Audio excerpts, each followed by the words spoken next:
Hai semua, selamat datang ke sesi penerangan kita hari ini.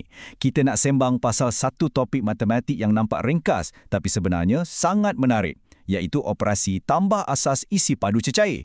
Kat sinilah cerita kita bermula. Yang warna coklat lembut tu nama dia Monster Milo. Sebelah dia pula Monster Berry. Tengah syok-syok jalan, alamak, Monster Milo rasa tekak dia kering sangat. Milo keluarkan sebotol jus oren dia.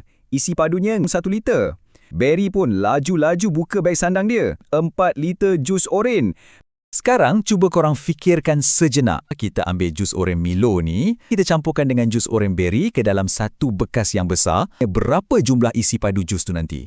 1 liter jus oren Tambah 4 liter jus oren. Jawapannya ialah 5 liter. Jadi, sebelum kita berpisah, saya nak tinggalkan korang dengan satu cabaran kecil. Agak-agaknya, berapa liter air yang korang nak cuba campurkan kat rumah hari ni? Boleh try dengan susu, jus apple atau air kosong je. Buatlah eksperimen korang sendiri ya. Terima kasih sebab sertai sesi yang best ni. Teruskan belajar, sentiasa rasa nak tahu dan kita jumpa lagi nanti.